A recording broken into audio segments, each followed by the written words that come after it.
Rosa Luxemburg. Reform or Revolution? Written 1900. Part 2.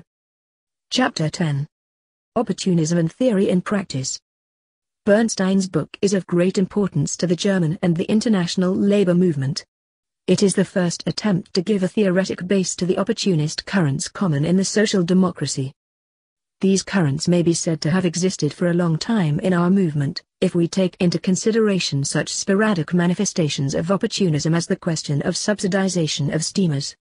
But it is only since about 1890, with the suppression of the anti-socialist laws, that we have had a trend of opportunism of a clearly defined character.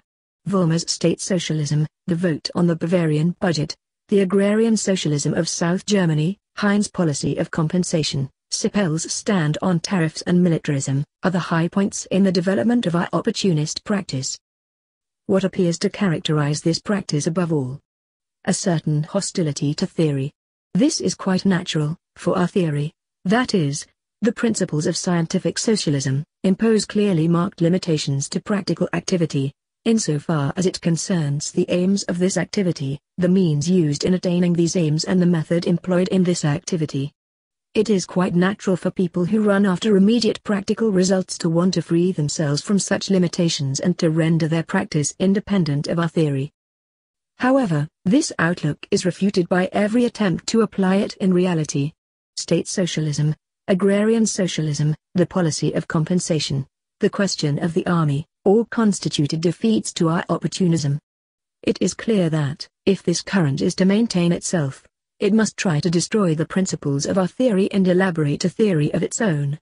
Bernstein's book is precisely an effort in that direction. That is why at Stuttgart all the opportunist elements in our party immediately grouped themselves around Bernstein's banner. If the opportunist currents in the practical activity of our party are an entirely natural phenomenon which can be explained in the light of the special conditions of our activity and its development, Bernstein's theory is no less natural an attempt to group these currents into a general theoretic expression, an attempt to elaborate its own theoretic conditions and the break with scientific socialism.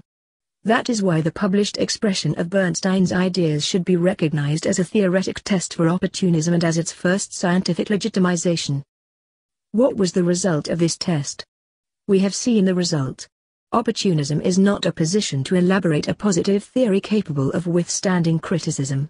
All it can do is to attack various isolated theses of Marxist theory and, just because Marxist doctrine constitutes one solidly constructed edifice, hope by this means to shake the entire system from the top to its foundation. This shows that opportunist practice is essentially irreconcilable with Marxism. But it also proves that opportunism is incompatible with socialism, the socialist movement, in general, that its internal tendency is to push the labor movement into bourgeois paths, that opportunism tends to paralyze completely the proletarian class struggle. The latter, considered historically, has evidently nothing to do with Marxist doctrine. For, before Marx and independently from him, there have been labor movements and various socialist doctrines, each of which, in its way, was the theoretic expression corresponding to the conditions of the time, of the struggle of the working class for emancipation. The theory that consists in basing socialism on the moral notion of justice, on a struggle against the mode of distribution, instead of basing it on a struggle against the mode of production, the conception of class antagonism as an antagonism between the poor and the rich, the effort to graft the cooperative principle on capitalist economy, all the nice notions found in Bernstein's doctrine, already existed before him. And these theories were, in their time, in spite of their insufficiency, effective theories of the proletarian class struggle.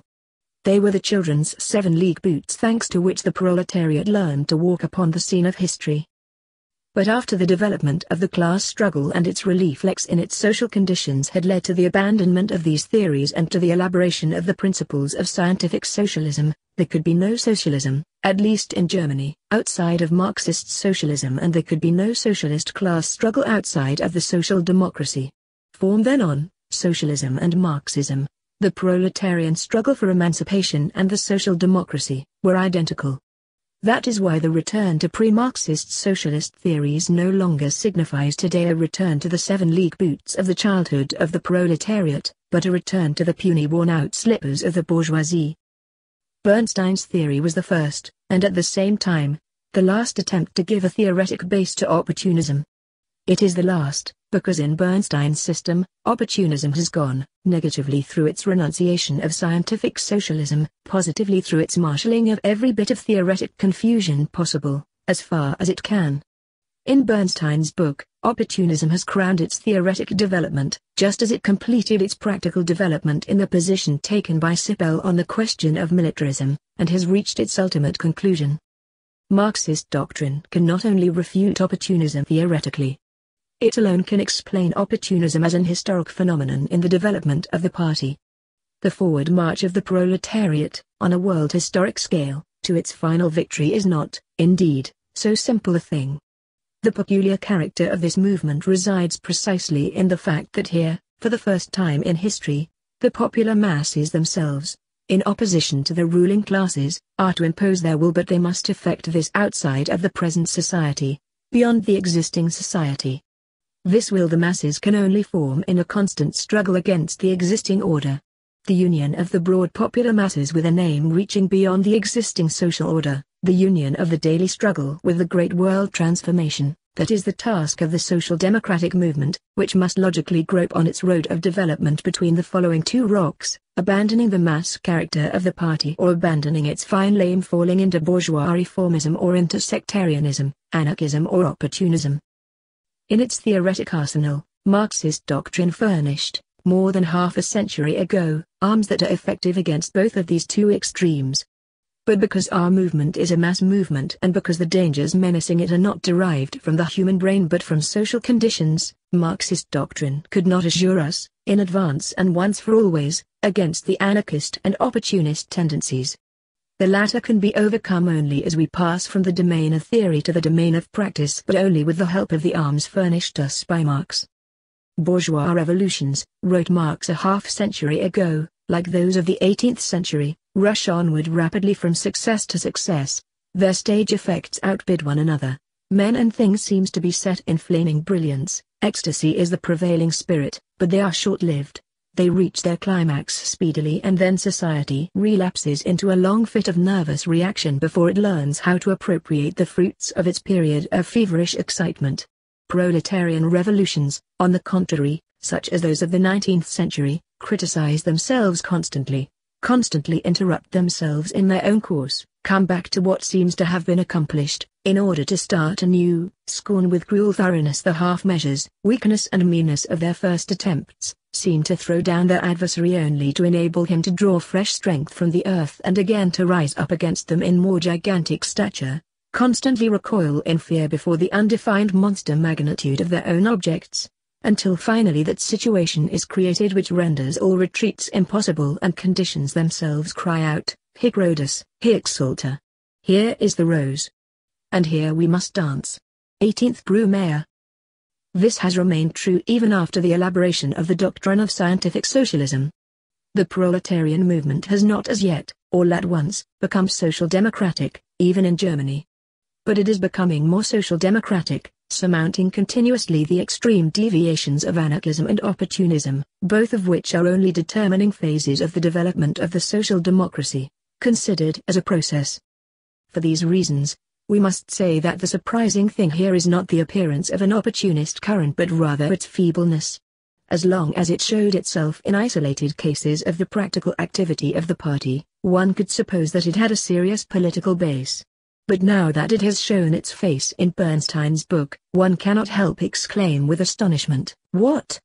Is that all you have to say? Not the shadow of an original thought? Not a single idea that was not refuted, crushed, reduced into dust by Marxism several decades ago?" It was enough for opportunism to speak out to prove it had nothing to say.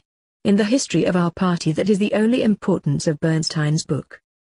Thus saying goodbye to the mode of thought of the revolutionary proletariat, to dialectics and to the materialist conception of history, Bernstein can thank them for the attenuating circumstances they provide for his conversion. For only dialectics and the materialist conception of history, magnanimous as they are, could make Bernstein appear as an unconscious predestined instrument, by means of which the rising working class expresses its momentary weakness but which, upon closer inspection, it throws aside contemptuously and with pride.